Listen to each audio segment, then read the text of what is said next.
Now, you probably noticed I don't feel about that war the way we were told we were supposed to feel about that war, the way we were ordered and instructed by the United States government to feel about that war. You see, I tell you, my mind doesn't work that way. I got this real moron thing I do. It's called thinking. And I'm not a very good American because I like to form my own opinions.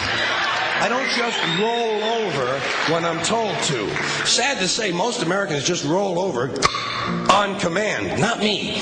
I have certain rules I live by. My first rule, I don't believe anything the government tells me. Nothing. Zero. Nope.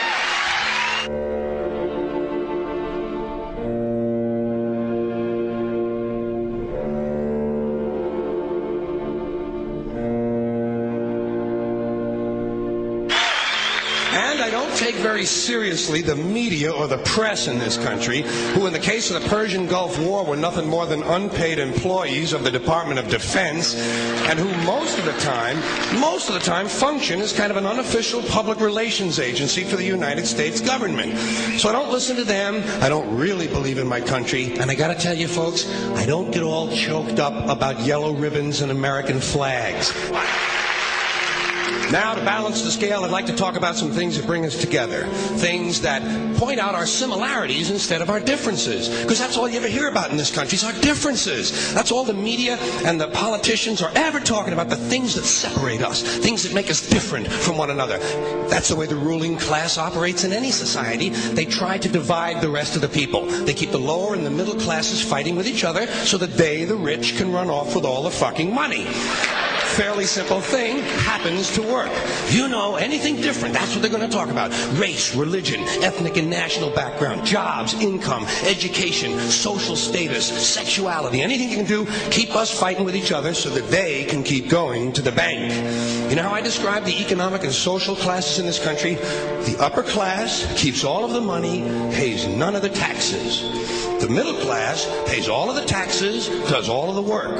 The poor are there just to scare the shit out of the middle class. Keep them showing up at those jobs. Politicians know that word. They use it on you. Politicians have traditionally hidden behind three things: the flag, the Bible, and children. No child left behind. No child left behind. Oh, really? Well, it wasn't long ago you were talking about giving kids a head start. Head start, left behind. Someone's losing fucking ground here. But there's a reason. There's a reason. There's a reason for this. There's a reason education sucks, and it's the same reason that it will never, ever, ever be fixed. It's never going to get any better. Don't look for it. Be happy with what you got. Because the owners of this country don't want that. I'm talking about the real owners now. The big, the wealthy, the real owners, the big wealthy business interests that control things and make all the important decisions. Forget the politicians. They're irrelevant. The politicians are put there to give you the idea that you have freedom of choice. You don't. You have no choice. You have owners. They own you.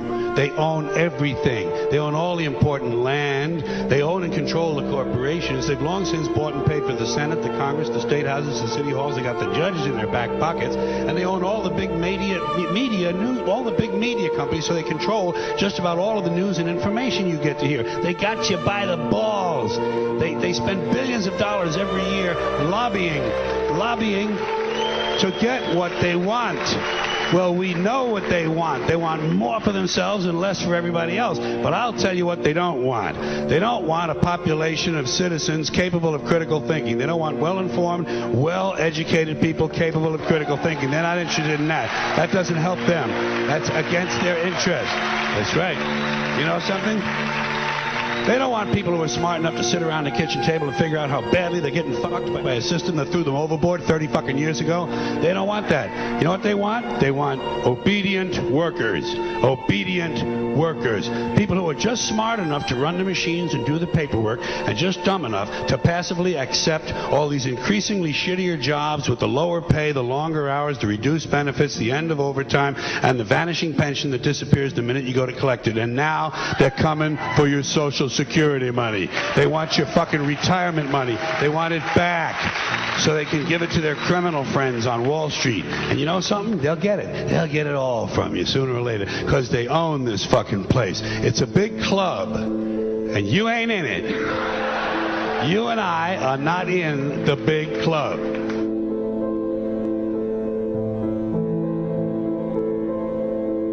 The greatest form of control is where you think you're free when you're being fundamentally manipulated and dictated to. One form of dictatorship is being in a prison cell and you can see the bars and touch them. The other one is sitting in a prison cell but you can't see the bar, you think you're free. What the human race is suffering from is mass hypnosis. We are being hypnotized by people like this. Newsreaders, politicians, teachers, lecturers. We are in a country and in a world that is being run by unbelievably sick people. The chasm between what we're told is going on and what is really going on is absolutely enormous. The greatest hypnotist on planet Earth is a oblong box in the corner of the room. It is constantly telling us what to believe is real. Historically, the control and manipulation of political opinion has been the Freemasons' main weapon in gaining control of countries and states. Once in control of the rulers and politicians of a country, laws and political structures could be changed in accordance with their agenda. However, since restricting the body does not necessarily mean restricting the mind, the Freemason recognizes that their plan for a global government hinges completely on subduing the masses to their agenda, and thus eliminating opposition to their cause. And the greatest threat to their plan, posing more danger than any army or law, is the threat of a free-thinking mind. In order to eliminate this threat and to achieve their objective, the Masons have set about the boldest plan ever devised: the complete control of every aspect of human life, your life. And the weapons they are using against you are in your very homes, entertaining you and your children, and gradually indoctrinating you without you even realizing.